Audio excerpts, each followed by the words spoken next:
We like to call it the Supernatural Hour. And now, our hosts.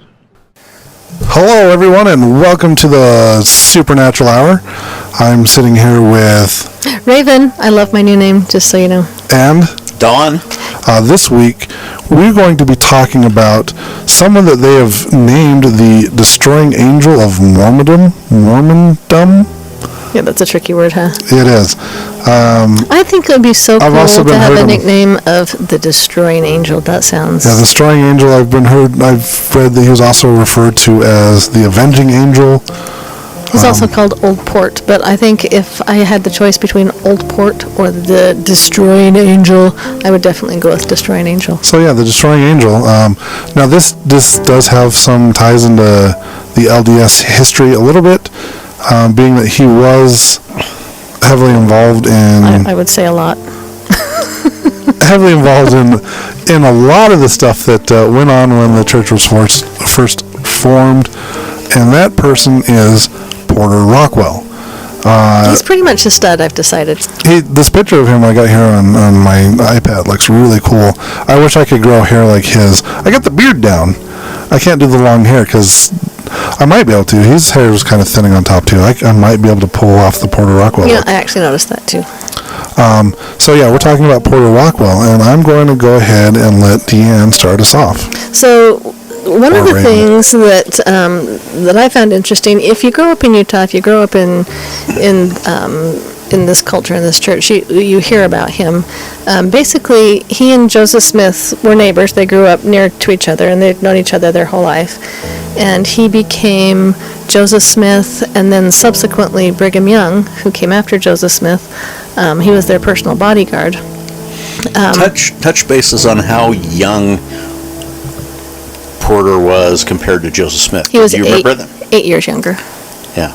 So there was about an 8-year difference. So like 16 and 8 was the difference there, and they were pretty inseparable. They were, and he was really helpful when Joseph Smith when it came time to publish the Book of Mormon. Porter Rockwell actually worked. He picked berries and hauled wood to help earn money to publish the Book of Mormon. So I mean, they were kind of in together very early on. But I knew that he was kind of a badass. Can I say badass? Yes. Yeah. He was. The FCC won't get us on this. Excellent. So, I always knew he was a badass, but I'm going to kind of jump. We're going to kind of jump around because his life was so interesting. It's going to be hard to go in chronological order. But one of the reasons he was called the Destroying Angel of Mormonism, and there's not a list of who he killed, but he's accredited to killing 24 to 100 people, and most of the time it was outlaws or defending his own life because people were coming at him because he was a marshal and a bodyguard. Yeah, he was a deputy marshal.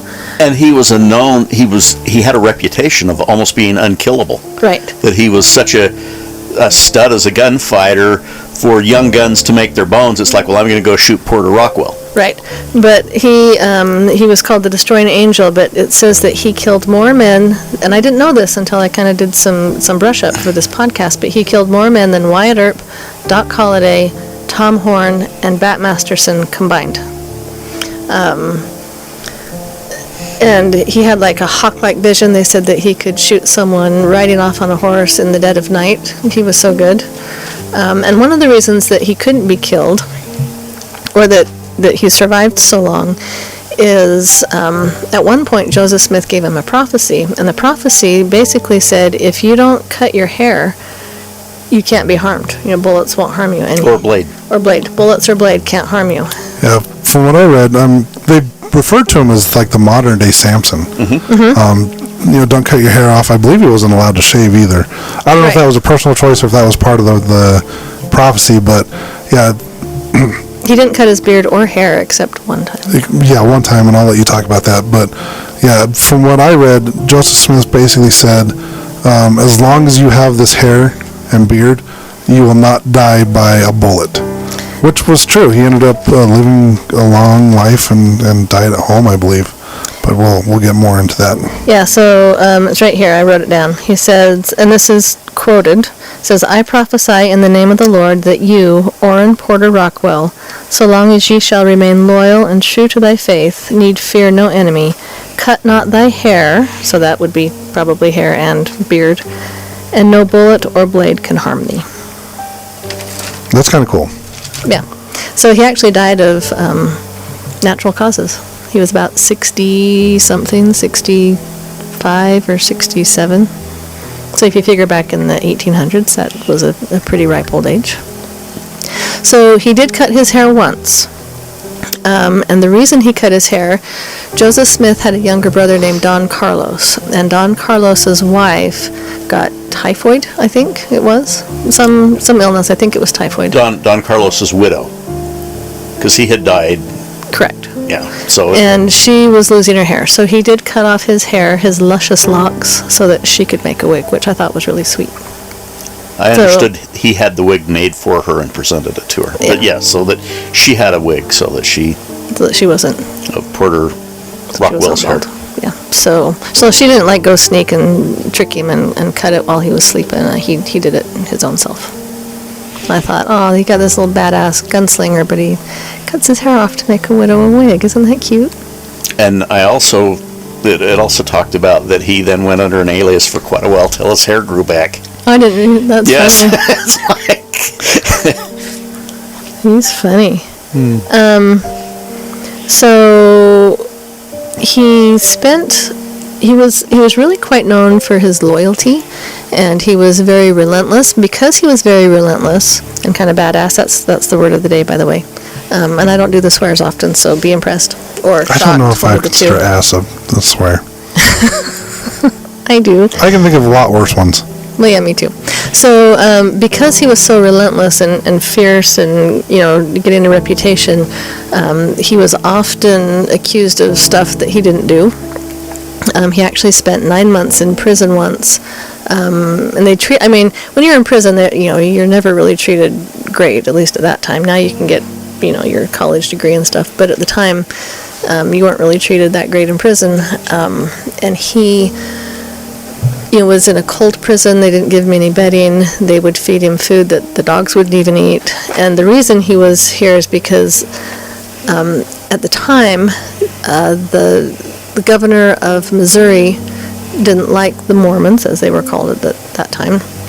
And he signed an extermination order. Executive Order 44. Yep, exactly. Kind of like Order 66 in Well, here's the thing. Star Wars. The funny thing is they didn't rescind that until 10 years ago, 15 years ago. So it would have been legal to kill Mormons up to about 15 years ago in Missouri. Man, I missed out. I know. I'm just kidding. I have no wantingness to kill anybody. But he didn't treat the Mormons very good, and so someone attempted to assassinate him, and they just automatically assumed it was Porter Rockwell, and so they threw him into prison, and he was there for 9 months, and they finally let him out. So did you hear the story when someone asked Porter Rockwell if he shot Governor Boggs? Tell us. Porter Rockwell said he's alive, isn't he? That's awesome. Well, Porter Rockwell, his point was, no, he didn't shoot him because he wouldn't be alive if he had shot him. Right. He had a quote that said, "I never killed anybody that didn't need killing." So, which I thought was kind of funny. He had some good one-liners like Brigham Young. Brigham Young had some pretty good one-liners. Something I learned. So back then, not a lot of people were terribly literate, in the mid to 1800s. More so than like in the Middle Ages, but it kind of is hard to tell where, what's myth and what's reality, because he didn't keep a journal. The people that were literate back then, were heavy into writing letters and journaling, but he didn't. So a lot of this is, I don't want to say hearsay, but things that other people wrote. And some of it is legend. He was so legendary that things tend to get bigger and bigger. But even though he wasn't terribly literate, he was very business-minded. And he actually owned a hot springs hotel and brewery, which is near what we call the point of the mountain now. It's if you're familiar with Utah at all, it's near where the state prison is. And it actually did quite well. And at its peak, it was producing 500 barrels of quality lager. I'm not an alcohol. Lager. I don't know how to pronounce that because It's lager. Lager. Lager. I don't drink the alcohols, so Oh, you're missing out. I don't know. Not really. So he was very business-minded. There are 2 statues of him in Utah. One is near where his brewery was. And it's funny because, he was a long-standing, very loyal member of the church, but he owned a brewery, which is just weird. And then there's one in Lehi, which is a town near where we're podcasting. There's a restaurant there. There used to be a restaurant there called Porter's Place, which was fabulous, and then they shut down, which hurts my heart because it was a really fun place to go to. They had good steak. And Porter's Place was crazy haunted. I personally can tell you there was at least 4 spirits there. And one time when we were there, we asked the waiter, and he's like, oh yeah, he says there's places in here that, we won't go by ourselves. And we said, is the owner here? Would you ask him if we can come and investigate? And so he did, and the owner wasn't into that. But now that the restaurant's not there, I wonder if we can get in. I wonder if we can somehow... There's only one way to find out. Call and ask? Yep. So, yeah, we'll have to do that. So, yeah, Porter's Place. So there's a statue of him by Porter's Place. So, in Mormon history, LDS history, people might be aware, that Joseph Smith was taken to the Carthage jail and then martyred there at the Carthage jail.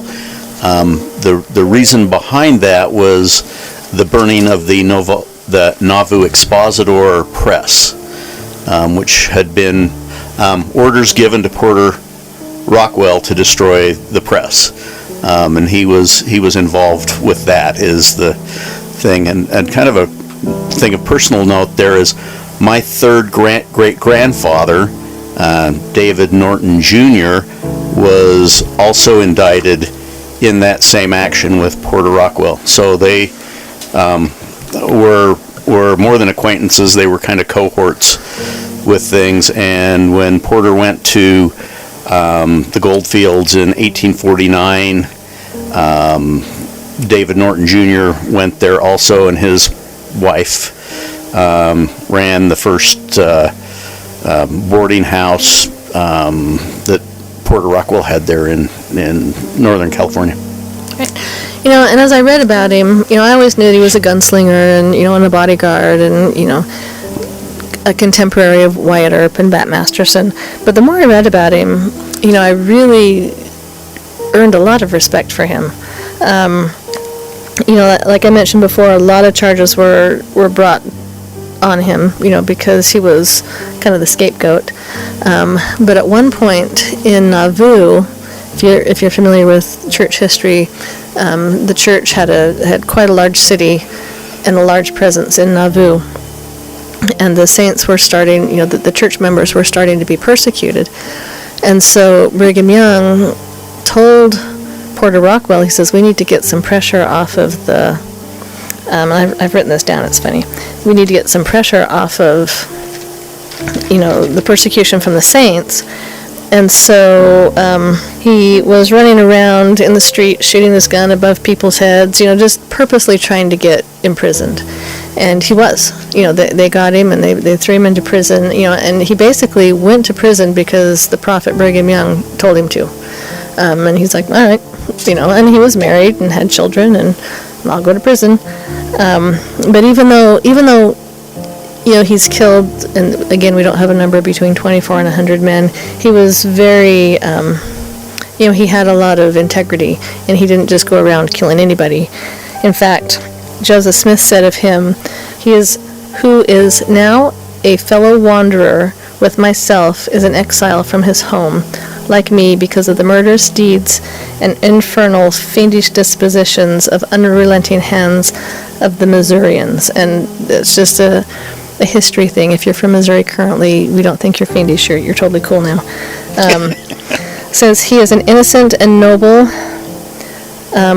He's an innocent and noble boy, And, I'm thinking, okay, you got this badass gunslinger and you've got Joseph Smith calling him a noble boy. But I have to remember, he was quite a bit, by quite a bit, 8 years older. May the God Almighty deliver him from the hands of his pursuers. Let the blessings of salvation and honor be his portion. So even though, he was a gunslinger and he was responsible for killing a lot of people, he was very noble and had a lot of integrity. Yeah, and he was a sheriff and a marshal. These aren't, we'd say gunslinger, we're thinking about that in the in the sense of not a hired gun to go out and kill people. And he wasn't a vigilante. It was usually, like he said, people that needed killing. I don't know that anyone needs killing, but he wasn't just out, shooting whatever for whatever reason. There was usually a reason. There were usually, a horse thief or, as part of his job. He was also well known in Hollywood. So there's an indie movie called Rockwell in 1994, and actually in that movie was Randy Gleave and Carl Malone, our very own Utah Carl Malone. In the 1940s, and I think it's actually a movie about Brigham Young, but it had Porter Rockwell as quite a main character in it. And it had John Carradine in it, a TV show called The Avenging Angel in 1995.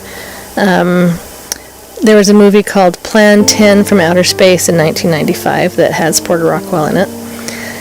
In 1969, there was a TV series called Death Valley Days, which does not sound familiar to me because I remember Death Valley Days. Yeah, they had the Borax team, and they showed the Borax 20-year-old teams carrying the things across. I think Ronald Reagan used to actually be like the commentator or the host of that. Really? Yeah, I read that and I thought, I've never heard of that. But there was an episode called Son of Thunder, which featured...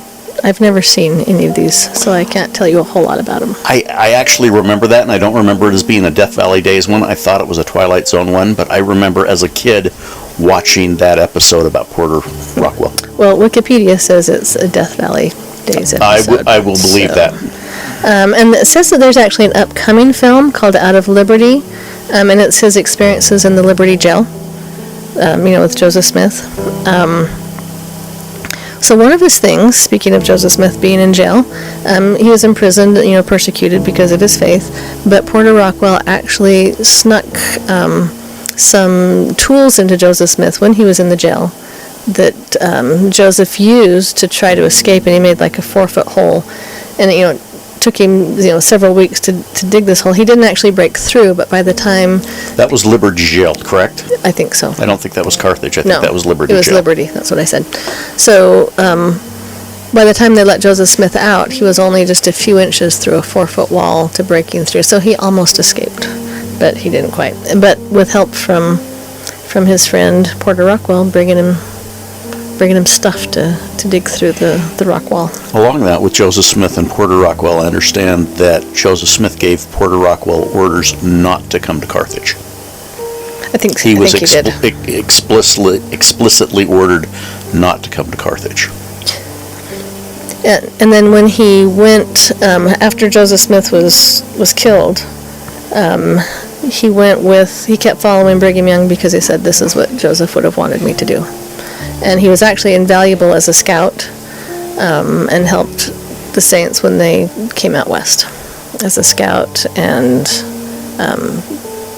he was Brigham Young's personal bodyguard, but he also protected the other Saints and looked ahead and made sure everything was safe where they went. Before we move off of TV, there's also a documentary made in 2010 called Stories from the Life of Porter Rockwell. And after reading this little bit about him, I always thought he was cool, but this makes me want to watch that documentary.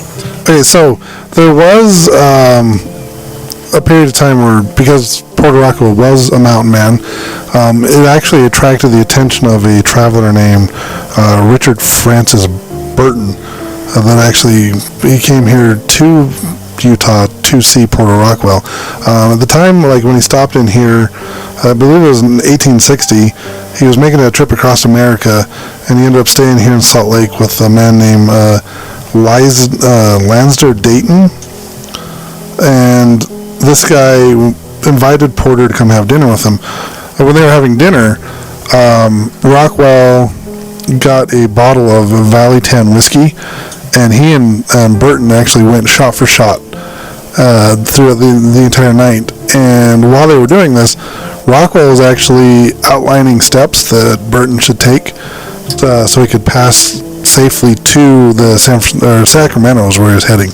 He also advised him to carry a loaded double-barreled shotgun, to sleep in a dark camp, and to never trust appearances and to avoid the main trail, where the quote-unquote white Indians would prey on travelers. And the reason they called them white Indians is basically it was just the white people, or white man, would dress up as Native Americans or Indians and go around robbing people. So he's actually been able to help people kind of avoid situations like that. So, since because we talked about how his hair, he couldn't cut it. And if you look at pictures of him, it shows his flowing locks, and they're actually kind of a little natural curl to it that makes me just a smidgen jealous. I mean, his hair looks thick and curly, and I'm a little jealous. But he would normally wear his hair braided and tucked into a bob. And after he cut it and, let it grow back, he, again, braided it and tucked it into a bob. And we talked about how he served as a scout and a game hunter for the Saints. And I found a cute little song. There's a little ditty that they made about him back in the day. Before you had Facebook, you had to just make up songs about people. So, like Ring Around the Rosies? Yes, like Ring Around the Rosies. Talks about the plague. So this little ditty says, "Have you heard of Porter Rockwell? He's a Mormon triggerite," which I think is a fancy word for gunslinger. Okay, "Have you heard of Porter Rockwell? He's a Mormon triggerite. They say he hunts for horse thieves when the moon is shining bright. So if you rustle cattle, I'll tell you what to do. Get the drop on Porter Rockwell, or he'll get the drop on you." So he was pretty famous back in the day.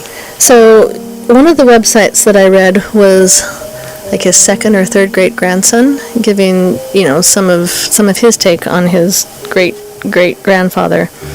He says that he was referred to as a diamond in the rough.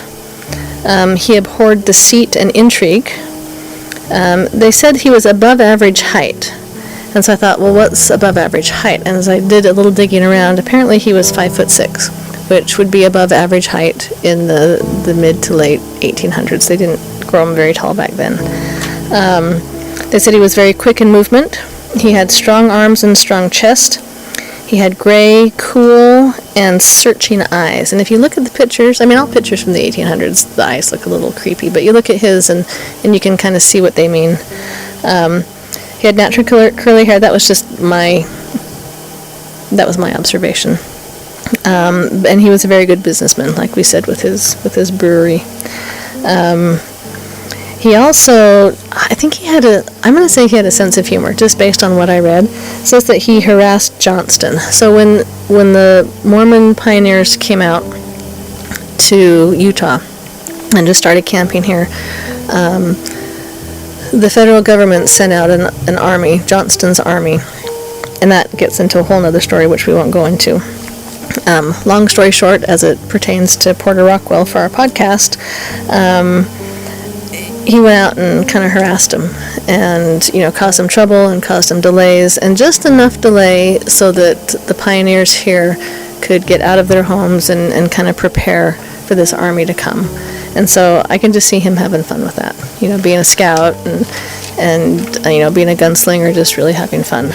Yeah, this was pre-Civil War, and the Mormons had actually prepared Salt Lake to burn it to the ground if Johnston's army came into Salt Lake, and they were able to negotiate an arrangement, and Johnston's army actually went south down into the Lehigh area.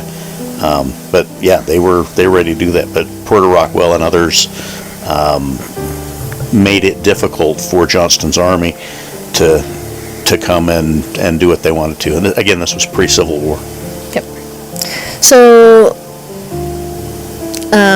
we are the Supernatural Hour. We talk about supernatural things. And other than talking about a restaurant in Lehigh named after Porter Rockwell, and there's a lot of things in Utah named after Porter Rockwell, just so you know.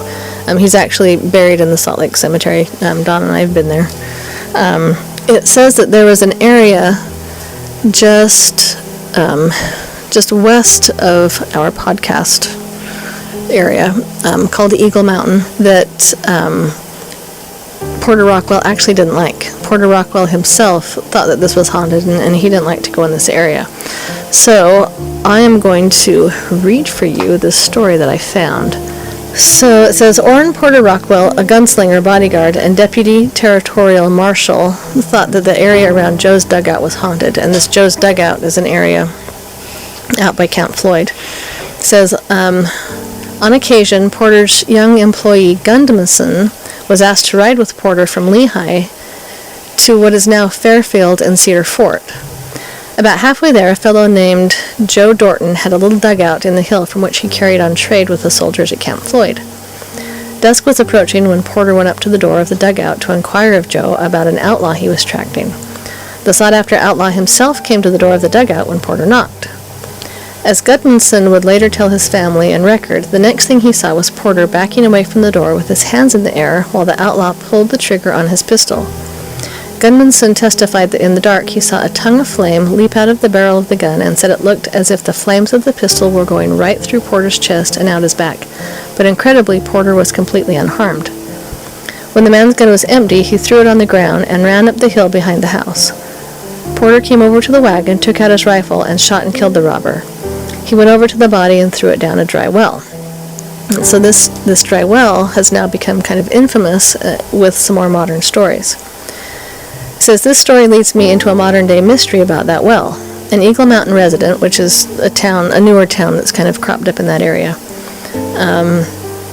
we'll call her Barbara, gives this account as told by her daughter.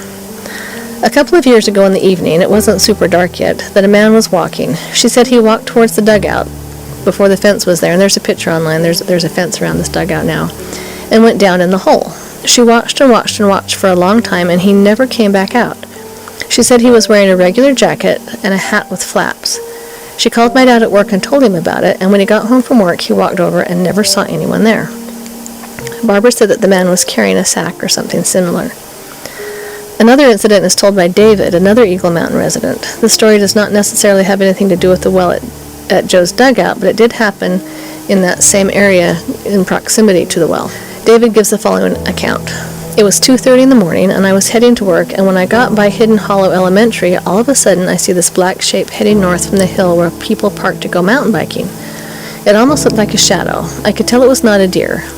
It was moving very fast, looking like it was running on 4 legs, but as soon as it got to Pony Express, it raised up onto 2 legs, and Pony Express is a road. And the feet were moving quickly. When it got up on 2 legs, it didn't slow or break stride, it just stood up and ran. David continues, it was like it made a transformation from an animal shape into almost human shape. When I got to the area, I tried to see if I could make anything out, but did not see anything. He talked about being reluctant to share his story. I kept quiet because I thought I could not have seen what I just did, but I know I saw something. Another resident had the same type of incident a few years previously. This is what he recorded that his sister experienced and shared it on a paranormal website. It was sort of cloudy and cold that night. The moon was out and it gave off a little light, but she could still see. I wasn't with her that night. I was safe at home watching a movie. When she was near the town park, a silhouette of something was near her. Upon closer inspection, she could see that it wasn't human. On one of the side streets, she saw that the shadow was one that looks like the whole bunch of different animals at once. May I remind you, she was not under the influence or hallucinating. So all this is real. She calmly started walking away as it came a little closer. My sister then turned around and started speed walking back to the house, taking a few looks back. Then she could see it never made any advances toward her after she had started speeding up. When she got home, she looked rather shaken up, shaky and pale. My other sister asked her what was wrong, and she explained the whole incident. Even though I was around 9 and gullible at the time, I still believe her to this day, especially from the look on her face told me that she had definitely seen something and it was definitely real. And I just find this interesting that, and I don't think it started with Porter Rockwell throwing the body down the well, because even before that, he didn't like going in that area because he thought it was haunted himself. So that would be an interesting area to go. We should definitely go check it out sometime. Go check it out. It's super close. It would be free because it's just outside. So I like free. Free's good. Anyway, so Porter Rockwell, cool dude. Watch the documentary. I think it'll be awesome. I'm going to. There's a lot of stuff I didn't know that you mentioned that wasn't covered in the research I did, so that's really cool. So yeah, I hope you enjoyed listening about Porter Rockwell. Well, thanks for listening, everybody, and we'll catch you next time. Yep, talk to you later. See ya. You've been listening to the Supernatural Hour at AdvancedParanormal.com. The Supernatural Hour is part of the Radio Ronin network, found at RadioRonin.com. Copyright 2021 by Advanced Paranormal Services.